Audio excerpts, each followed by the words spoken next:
people have a context too. And what is their context? Now, let's go back in history. Remember when the Crusades happened, where people killed in the name of Jesus? Okay, yes. That was their context. Their context was world domination.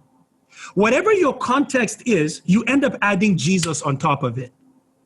Let's say as a person, what you want to do is go and colonize. Let's say that's what your country wants. In order for your country to be rich, you have to go colonize another country. And let's say you're a Christian. Guess what you're going to do? You're going to start thinking along these lines. Because I am a Christian and I'm in the will of God and God wants me to prosper, I'm going to go colonize that country because they're not Christians. And when I go and give them religion, I'm also Christianizing them. And so I'm making them a part of my belief system, because by me preaching the gospel to that country, I'm taking the good news. Therefore, my colonization is not a bad thing. It's actually a good thing because Jesus wants it. In other words, they seek justification, for their actions. And they believe it. No, but they justify it, but it's not just justifying it. They honestly believe that when they were colonizing another country, they were taking Jesus Christ there. So this takes me to this place of saying this, that human beings, the motive that you come to Jesus with determines how you use Jesus.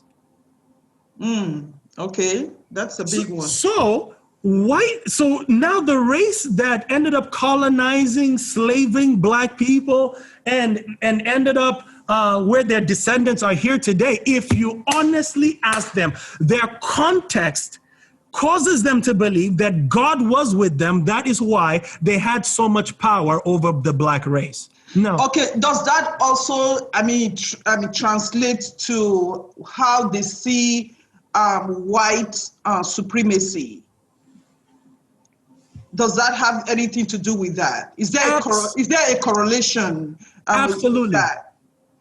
With that? Without religion, they don't see themselves as thinking superior, but without the concept of religion, they would not have been able to have that superior mentality. So, because you see, the problem of this is this. Let me give you an example. It goes back to even just recently. My master's degree, I had to go to Bible school. As of the 50s, there was a doctrine that God actually created white people with an advanced prelobe cortex that was more advanced than Black people. In fact, there was in science, it was scientifically proven back in the 50s that Black people were created with a primordial brain that was equivalent to that of a lizard. I think I've read something along that lines, so. Exactly. I think all of that, those were just like, doctrines to actually justify, or the concept, of white supremacy. That is where all of that, I think, originated from, but that's true. Also, but in this case, I know that in the past, dating back to the days of slavery, Black people have always seen, religion as a form of, a way of, comfort, hope, solace, even while, they were going through, that, I would say, inhumane persecution, at that time, all in the name, of slavery. Now, explain, to our viewers,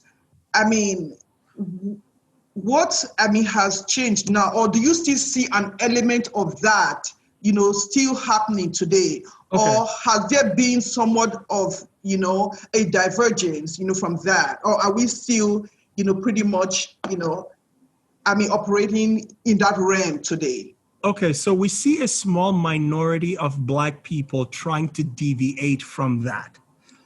But no, it's still as strong as it was. And let me explain what that means. I brought up Anthony B. Pinn, and that's where I was transitioning to, where no, the motive, because we are a lot of Black people, and I'm talking about the Black church in a general context.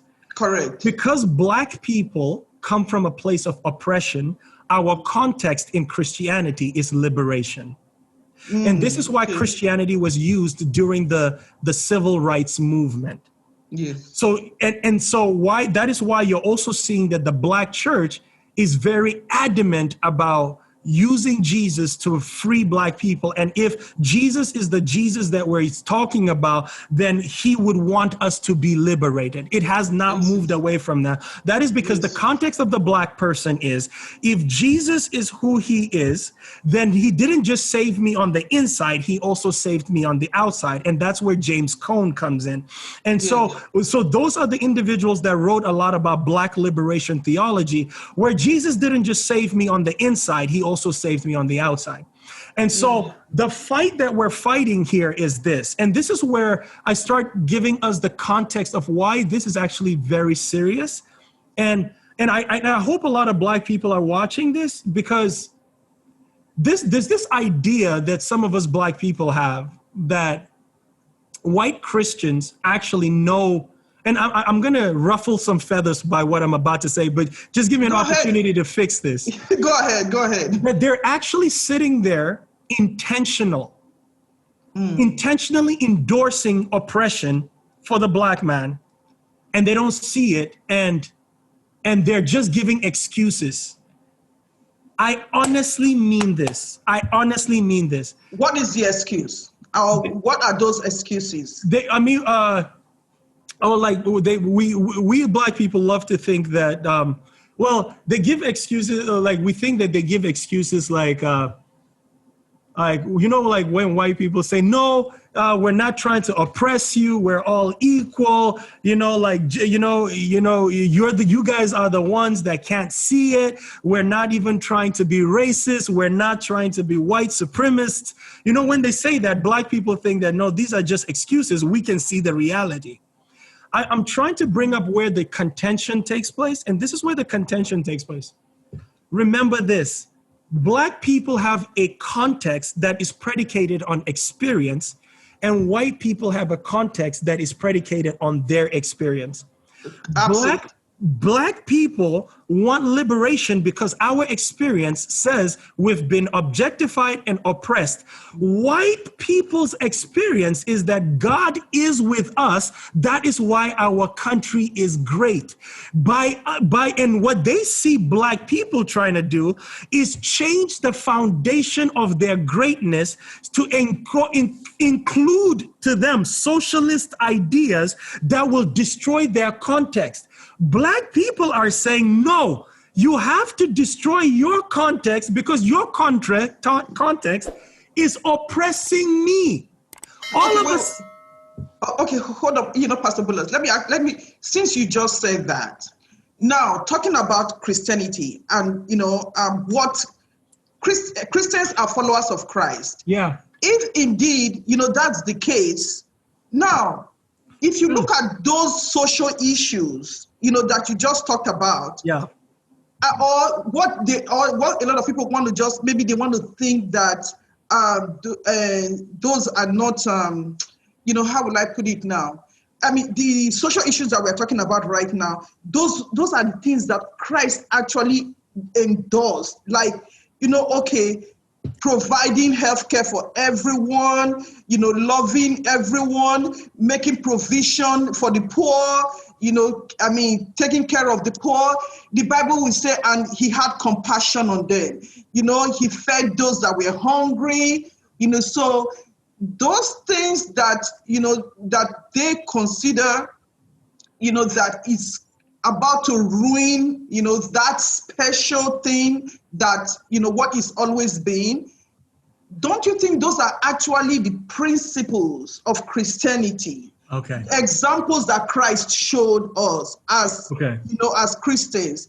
Why would you not want to provide healthcare for everyone? Why would you want to oppress the poor? Why would you, not want to make provision for them? Those, to me, are actually, biblical, principles that, if indeed we are a Christian nation, we should embrace. Okay. Not they call it socialism,